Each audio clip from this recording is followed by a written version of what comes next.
transmission générationnelle, est-ce que c'est une réalité? Je dis oui, mais je vais expliquer. On va d'abord planter un décor. Ça sera beaucoup plus intéressant pour la courtoisie de la conversation. Le président Ouattara l'a dit aujourd'hui, lors de son allocution pendant l'investiture, il disait que justement, il veut aujourd'hui que notre pays soit dans une logique de transmission générationnelle. Il faut le dire quelque chose aujourd'hui, c'est que chaque génération a toujours préparé la suivante. Et ça, c'est depuis Félix Houphouët-Boigny. Je l'ai même dit lors de l'émission, c'est que Houphouët-Boigny a préparé la transmission générationnelle.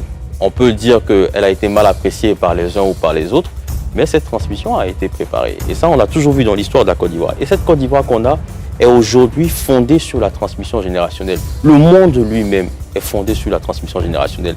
Donc, a fortiori, il faut reconnaître aujourd'hui que notre pays, il ne faut pas oublier quelque chose, notre pays est marqué justement par ces continuités-là qu'on voit dans notre pays, qu'on voit dans tous les pays de la sous-région et dans tous les pays du monde.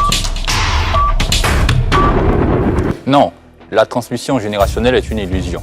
C'est un mythe parce que, vous l'avez dit tout à l'heure, le président Alassane Ouattara l'a dit aujourd'hui. Non, dans cette même année 2025, il a dit à plusieurs reprises. Et 5 ans en arrière, en 2020, il en parlait. Mais de 2020 à aujourd'hui, on n'a pas encore eu cette transmission générationnelle. Il en parle aujourd'hui, peut-être de 2025 à 2030, on n'aura pas également cette transmission générationnelle. Donc ça reste encore un mythe. Ça reste encore une expression politique qui est utilisée par beaucoup pour séduire, pour donner l'impression que nous, on a la maturité politique. On comprend que ces besoins-là sont là. Nous, on veut lâcher prise, passer à autre chose. C'est donner une impression communicationnelle ou un visage d'ange. Mais à côté, vous avez également parlé d'Houphouët-Boigny, premier président de la République de Côte d'Ivoire, qui a préparé également la transmission générationnelle. Si elle était préparée, on n'allait pas avoir les conflits qu'on a eus à partir de 1993 jusqu'à aujourd'hui. Non, la transmission générationnelle en Côte d'Ivoire n'a pas à la réalité été préparée et aujourd'hui, on va encore vers la continuité. D'autant plus que ce sont les mêmes des oufouettistes qui sont encore à la tête de la République de Côte d'Ivoire. Alors, vous dites que c'est une illusion, mais je pense que c'est une illusion de dire que c'est une illusion. Et je vais m'expliquer là-dessus. Parce que regardez, même le président Ouattara lui-même a bénéficié de cette transmission-là. Le président Félix Houphouët-Boigny, avec la rigueur économique qu'on a, et aussi avec l'ouverture internationale. Et vous dites que c'est une illusion parce qu'entre 2020 et entre 2025, vous estimez qu'il n'y a pas eu de transmission générationnelle. Mais peut-être pour vous, la transmission générationnelle, c'est le fait qu'il y ait plus de jeunes dans un gouvernement. C'est peut-être le fait qu'il y ait de nouvelles têtes dans le gouvernement. Déjà, il y en a eu. On a vu de nouveaux profils qui ont émergé. On a vu également à la tête de certaines entreprises publiques, il y a eu de nouveaux profils qui ont été, qui se sont dégagés. Et je vais vous dire, la transmission générationnelle n'est pas que politique, elle est aussi économique avec de nouveaux chefs d'entreprise jeunes qu'on voit de plus en plus. Et cette transmission générationnelle aussi se revoit à d'autres niveaux, même dans le sport en Côte d'Ivoire. On revoit aussi cette transmission générationnelle avec l'équipe nationale. Donc vous voyez qu'en fait, la transmission générationnelle, elle n'est pas que politique. Ce n'est pas une question de nouveaux ministres, de plus jeunes ministres. Non, l'exemple du sport, ce n'est pas favorable parce que dans le sport, il y a l'âge de retraite. Il y a également le talent, il y a la vigueur du joueur. D'autant plus qu'on parle de football où c'est sélectif. Donc ne prenez pas cet exemple-là, non. Revenant à la politique concrètement, il faut savoir que le président Alassane Ouattara, lorsqu'il parle de transmission générationnelle, il ne faut pas aller loin. C'est simplement ce qui est entendu par tout le monde. Le fait qu'on aura de nouveaux visages. Mais lorsqu'on prend par exemple la récente campagne qu'il fait et que les grands nommés sont des visages qu'on connaît. Lorsqu'on prend par exemple les candidats majoritaires du RHDP à l'élection législative, qui sont des visages qu'on connaît et qu'on voit même des jeunes qui peinent à s'exprimer mais qui veulent être candidats, qu'on ne les voit pas. La transmission générationnelle, ce n'est pas l'âge, mais c'est le passage de visages déjà connus à une période à d'autres visages qui, eux, désormais, vont montrer le renouveau. Qu'ils aient 50 ans, 60 ans, 40 ans, mais c'est le renouveau. C'est de ça qu'il s'agit. Et lorsqu'on regarde ce qu'on a aujourd'hui, on est face à un mythe. On est loin de cette transmission générationnelle dont vous parlez de réalité aujourd'hui. Alors, j'aurais préféré utiliser ma minute pour défendre des arguments, mais je vais me permettre de corriger rapidement des petites erreurs que vous avez eu à faire. Alors, vous dites que sport, il y a l'âge de la retraite. Mais en politique, il y a l'âge de la retraite. Et dans la vie, même la vie nous impose aussi l'âge de la retraite. Enfin, vous riez, mais on n'est pas immortel, même quand on fait de la politique, ni quand on fait le sport. À un moment donné, on n'a plus les forces de faire certaines choses. Moi, je vais vous dire quelque chose, c'est qu'aucun leader n'est né hors de la transmission générationnelle. Vous avez pris l'exemple rapidement, je termine sur ça, que oui, il y a des jeunes aujourd'hui qui peinent à se faire voir. Mais je vous rappelle quelque chose, c'est que la transmission générationnelle n'est pas une question d'âge. On parle de changement de génération. Ce n'est pas forcément les plus jeunes, on ne parle pas des 20 ans. Et vous le dites si bien, les conflits qu'on a connus, justement, sont dus à une certaine mauvaise appréciation des transmissions générationnelles qu'on a pu avoir. Mais d'ailleurs, vous parlez de transmission générationnelle. Regardez les députés qu'on a, les candidats ou les législatives qu'on a dans la plupart des partis politiques, c'est parce qu'il y a eu un changement de génération. Et c'est d'ailleurs pour ça que certains décident d'aller en indépendant, d'autres ont leur raison sans doute, mais justement il y a eu de nouvelles têtes, des gens qu'on ne voyait pas avant, qu'on commence à voir maintenant. Non, c'est qu'on ne voit pas ces gens, qu'on ne leur permet pas d'avoir une position dans les partis politiques qui sont forts. Sinon, si c'était des gens qu'on voyait, qu'on connaissait forts, on allait plutôt les choisir. C'est parce qu'on ne les voit pas sur ce temps qu'on ne les prend pas. Et lorsque vous parlez de l'âge limite en politique, soyons sérieux quand même.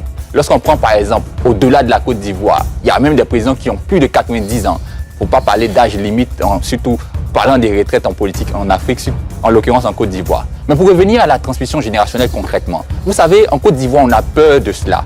Parce que, regardez les partis politiques, c'est toujours des personnes qui, autrefois, depuis 80-90, animaient la scène politique. Mais lorsqu'on a eu une transmission générationnelle, au PDCI par exemple, avec M. Tidiane Thiam, on a vu les résultats qui n'étaient pas à la hauteur des attentes. Ce qui fait peur aujourd'hui à de nombreux partis politiques, à l'idée de permettre réellement cette transmission générationnelle-là, qui va s'inscrire beaucoup plus tard, dans les semaines, les mois à venir, à ce qu'on va appeler le mythe. Parce qu'on veut faire, mais on est conscient du fait que les résultats ne vont pas nous arranger. Raison pour laquelle, au RHDP, on a toujours le même signe, au PPACI, plusieurs partis politiques et acteurs politiques. Je vais vous dire quelque chose, c'est que la retraite, c'est pas un chiffre. Il n'y a pas un âge, forcément. C'est vrai que le système dans lequel nous sommes aujourd'hui nous impose certains âges.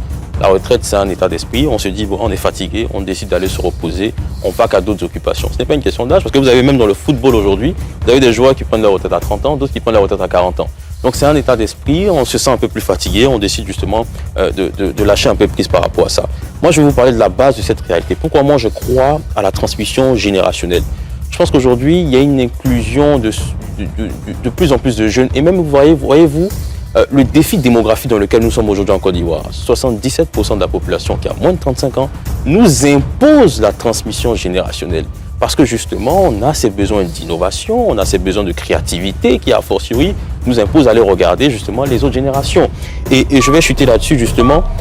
Aujourd'hui, la Côte d'Ivoire doit pouvoir utiliser d'autres générations, notamment les moins âgés, les plus jeunes avec les plus âgés. Là, c'est là la faute dans votre explication. Vous dites que la Côte d'Ivoire doit.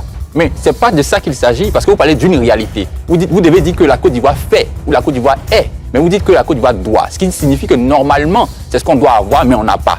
Donc, ça prouve qu'on n'est pas dans la réalité. Et c'est ce que je défends depuis. Normalement, c'est ce qu'on doit avoir. On doit avoir des jeunes, on doit avoir de nouveaux visages. Mais lorsqu'on voit ce qu'on a là maintenant, on est encore dubitatif à l'idée selon laquelle on va passer une autre étape.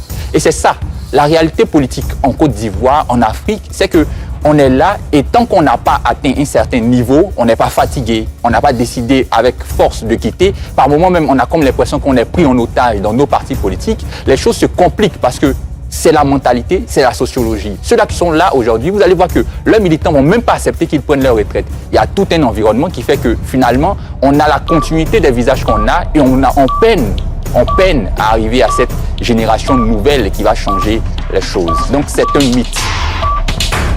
Non, ce n'est pas un mythe, Joseph Assémon. Je pense qu'aujourd'hui, il ne faut pas qu'on soit ingrat. Je me mets là-dedans. Pourquoi je parle de ne pas être ingrat? C'est qu'il faut reconnaître que nous sommes nous-mêmes la preuve de la transmission générationnelle. Sur ce plateau, il y a de cela quelques années, nous n'avons pas nos visages, des visages aussi d'une autre génération que la nôtre. Et je vous parle encore une fois, la transmission générationnelle, elle n'est pas simplement une question, c'est pas seulement une question de politique, c'est à tous les niveaux, dans les médias, dans le sport, dans la politique, partout.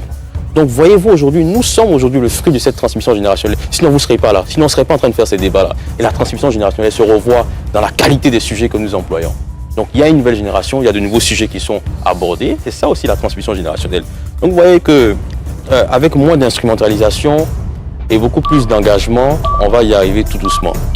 La Côte d'Ivoire ne doit pas. La Côte d'Ivoire a commencé. De nouveaux visages sont là. Mais non, mais vous riez, mais vous êtes un nouveau visage. Ou bien vous étiez là il y a 20 ans. Voici la faute que vous avez commise tout à l'heure. Vous dites que nous, on représente la nouvelle génération.